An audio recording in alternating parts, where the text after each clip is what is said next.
4 महीने बीत चुके थे, बल्कि 10 दिन ऊपर हो गए थे, किंतु बड़े भैया की ओर से अभी तक कोई खबर नहीं आई थी कि वह पापा को लेने कब आएंगे। यह कोई पहली बार नहीं था कि बड़े भैया ने ऐसा किया हो। हर बार उनका ऐसा ही रवैया रहता है। जब भी पापा को रखने की उनकी बारी आती है, वह समस्याओं से गुजरने लगते हैं। कभी भाभी की तबीयत खराब हो जाती है, कभी ऑफिस का काम बढ़ जाता है और उनकी छुट्टी कैंसिल हो जाती है। विवश होकर मुझे ही पापा को छोड़ने मुंबई जाना पड़ता है और हमेशा की तरह इस बार भी पापा की जाने की इच्छा नहीं थी, किंतु मैंने इस ओर ध्यान नहीं दिया कि उनकी इच्छा क्या है और उनका वह अपना मुंबई का रिजर्वेशन करवा लिया। दिल्ली मुंबई राजधानी एक्सप्रेस अपने टाइम पर थी। सेकंड एसी की निचली बर्थ पर पापा को बैठाकर सामने की बर्थ पर मैं भी बैठ गया। साथ वाली सीट पर एक सज्जन पहले से विराजमान थे, बाकी बर्थ खाली थी। कुछ ही देर में ट्रेन चल पड़ी। अपनी जेब से मोबाइल निकाल मैं देख रहा था, तभी कानों से पापा का स्वर टकराया।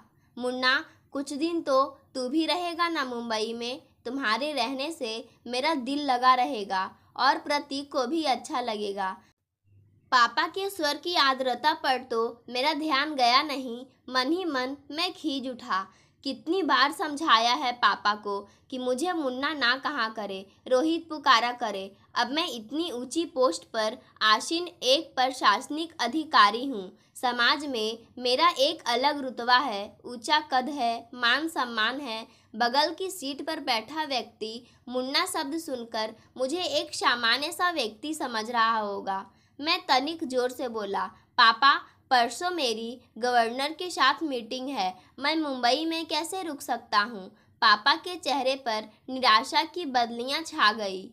मैं उनसे कुछ कहता, तभी मेरा मोबाइल बज उठा। शिया का फ़ोन था। भर्राए स्वर में वह कह रही थी, पापा ठीक से बैठ गए ना? हाँ हाँ, बैठ गए, गाड़ी भी चल पड़ी है। देखो, पापा का ख्याल रखना, रात में मेडिसिन दे देना। पापा को भी सब अच्छी तरह समझा कर आना। पापा को वहाँ कोई तकलीफ नहीं होनी चाहिए। नहीं होगी, मैंने फ़ोन काट दिया। सिया का फ़ोन था ना, मेरी चिंता कर रही होगी। बोलते समय पापा के चेहरे पर वात्सल्य उमड़ आया था। रात में खाना खाकर पापा सो गए। थोड़ी देर में गाड़ी कोटा स्टेशन पर रुकी और यात्रियों के शोरगुल से हड़कंप सा मच गया। तभी कंपार्टमेंट का दरवाज़ा खोलकर जो व्यक्ति अंदर आया, उसे देख मुझे बेहद आश्चर्य हुआ। मैं तो सोच भी नहीं सकता था कि भास्कर से इस तरह ट्रेन में मुलाकात होगी। एक समय भास्कर मेरा पड़ोसी और सहपाठी था। हम दोनों के बीच मित्रता कम और नंबरों को लेकर प्रतिस्पर्धा अधिक रहती थी। हम दोनों ही मेहनती और बुद्धिमान थे, किंतु ना जाने क्या बात थी कि मैं चाहे कितना भी परिश्रम क्यों ना कर लूँ, बाजी सदैव भास्कर के हाथ लगती थी।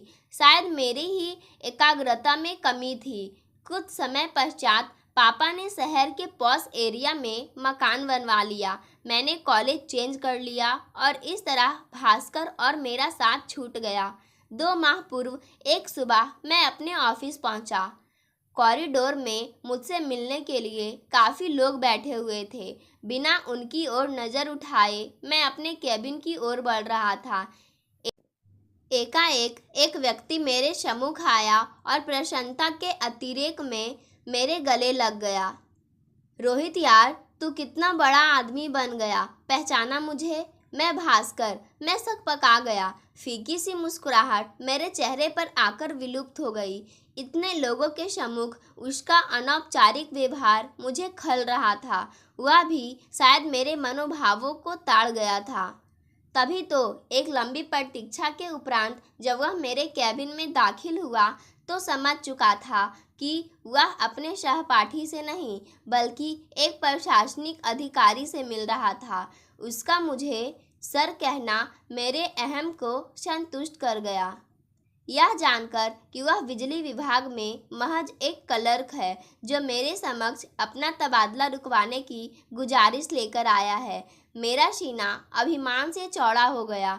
कॉलेज के प्रिंसिपल और टीचर्स तो क्या, मेरे सभी कलीग्स भी यही कहते थे कि एक दिन भास्कर बहुत बड़ा आदमी बनेगा।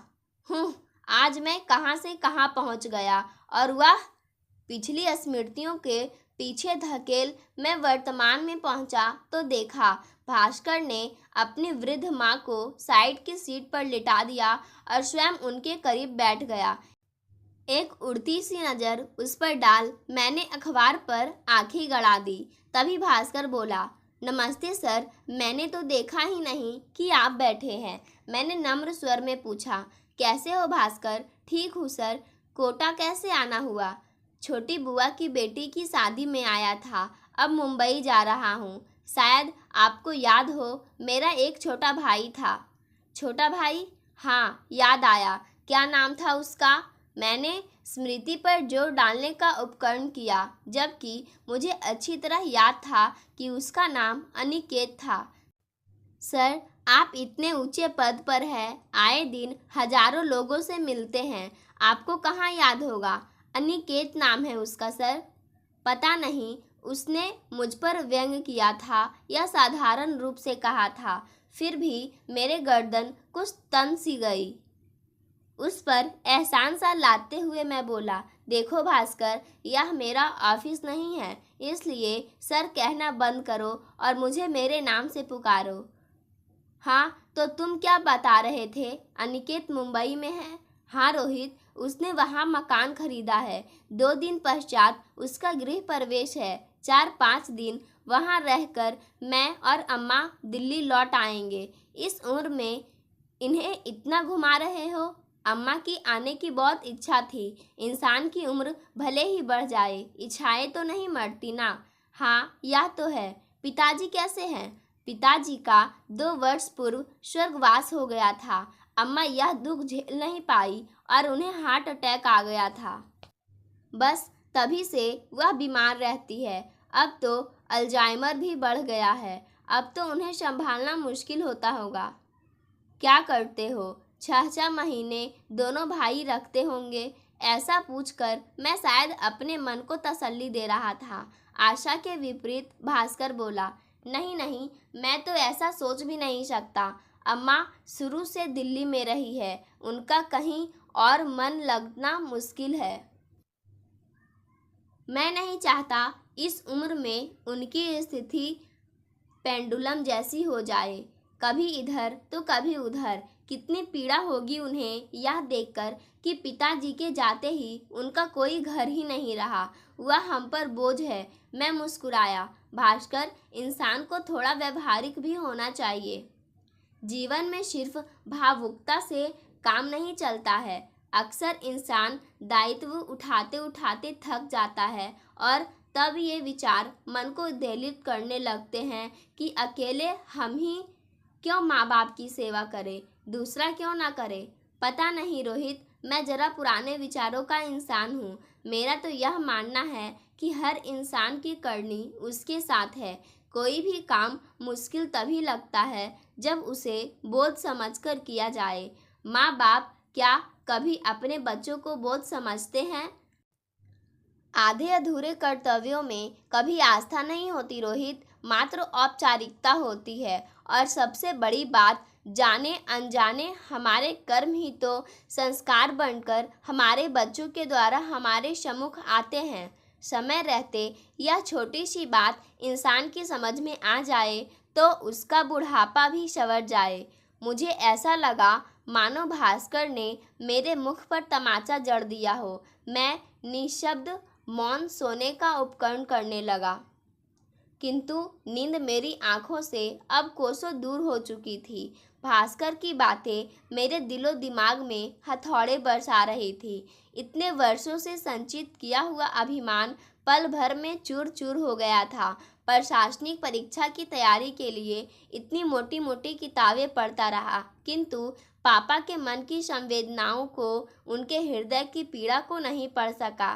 क्या इतना बड़ा मुकाम मैंने सिर्फ अपनी मेहनत के बल पर पाया है? नहीं, इसके पीछे पापा मम्मी की वर्षों की तपस्या निहित है। आखिर उन्होंने ही तो मेरी आंखों को सपने देखने सिखाए, जीवन में कुछ कर दिखाने की प्रेरणा दी। रात्रि में जब मैं देर तक पढ़ता था तो पापा भी मेरे साथ जगते थे कि कहीं मुझे नींद ना आ जाए। मेरे इस लक्ष्य को हासिल करने में पापा हर कदम पर मेरे साथ रहे और आज जब पापा को मेरे साथ की ज़रूरत है तो मैं व्यवहारिकता का सहारा ले रहा हूँ। 2 वर्ष पूर्व की स्मृति मन पर दस्तक दे रही थी। सीवियर हार्ट अटैक आने के बाद मम्मी बीमार रहने लगी थी। एक शाम ऑफिस से लौटकर मैं पापा मम्मी के बेडरूम में जा रहा था, तभी अंदर से आती आवाज़ से मेरे पांव ठिठक गए। मम्मी पापा से कह रही थी, इस दुनिया में जो आया है वह जाएगा भी, कोई पहले तो कोई बाद में। इतने इंटेलेक्चुअल होते हुए भी आप इस सच्चाई से मुंह मोड़ना चाह रहे हैं। मैं क्या करूं पूजा, तुम्हारे बिना अपने अस्तित्व की कल्पना भी मेरे लिए कठिन है। कभी सोचा है तुमने तुम्हारे बाद मेरा क्या होगा? पापा का कंठ अवरुद्ध हो गया था, किंतु मम्मी तनिक भी विचलित नहीं हुई और शांत स्वर में बोली थी, आपकी तरफ से तो मैं पूरी तरह से निश्चिंत हूँ। रोहित और श्रेया आपका बहुत ख्याल रखेंगे। यह एक माँ के अंतर्मन की आवाज़ है, उसका विश्वास है जो कभी गलत नहीं हो सकता।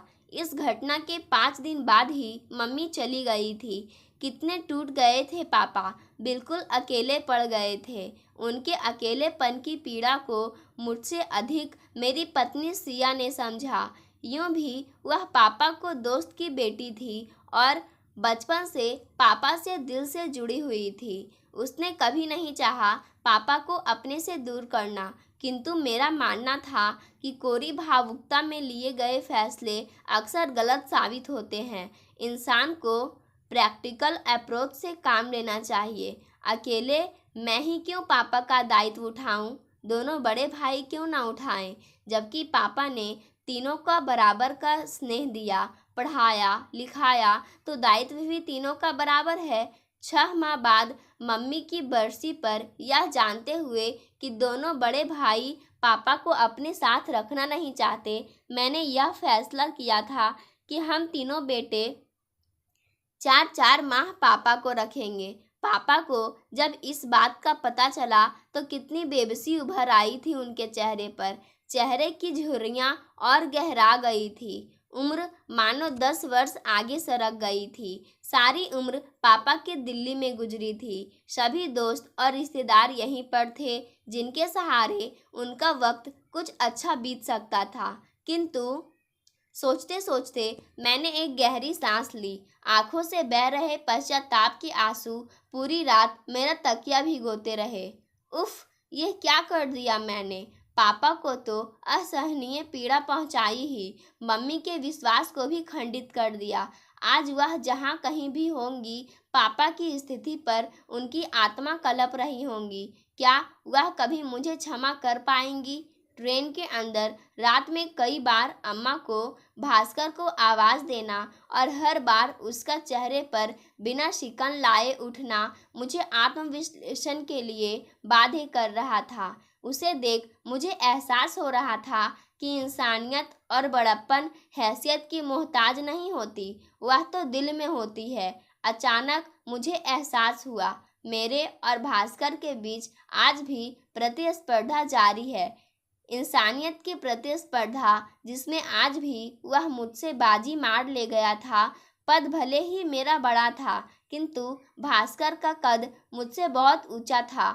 गाड़ी मुंबई सेंट्रल पर रुकी तो मैं भास्कर के करीब पहुंचा। उसके दोनों हाथ थाम मैं भावुक स्वर में बोला, भास्कर मेरे दोस्त, चलता हूँ, यह सफ़र सारी जिंदगी मुझे याद रहेगा। कहने के साथ ही मैंने उसे गले लगा लिया। आश्चर्य मिश्रित खुशी से वह मुझे देख रहा था। मैं बोला, वादा करो भास्कर, तुम अपनी फैमिली को लेकर मेरे घरे अवश्य आओगे। आऊँगा क्यों नहीं, आखिर इतने वर्षों बाद मुझे मेरा दोस्त मिला है। खुशी से उसकी आवाज़ कांप रही थी। अटैची उठाए पापा के साथ मैं नीचे उतर गया। स्टेशन के बाहर मैंने टैक्सी पकड़ी और ड्राइवर से एयरपोर्ट चलने को कहा। पापा हैरत से बोले, एयरपोर्ट क्यों? भावुक होकर मैं पापा के गले लग गया और रूंधे कंठ से बोला, पापा मुझे माफ़ कर दीजिए, हम वापस दिल्ली जा रहे हैं। अब आप हमेशा वहीं अपने घर में रहेंगे। पापा की आंखें नम हो उठी और चेहरा खुशी से खिल उठा। जुग जुग जियो मेरे बच्चे, वह बुदबुदाए। कुछ पल के लिए उन्होंने अपनी आंखें बंद कर ली, फिर चेहरा उठाकर आकाश की ओर देखा। मुझे ऐसा लगा मानो वह मम्मी से कह रहे हों, देर से ही सही, तुम्हारा विश्वास सही निकला। पाठकों, आज की कहानी यहीं समाप्त होती है। धन्यवाद।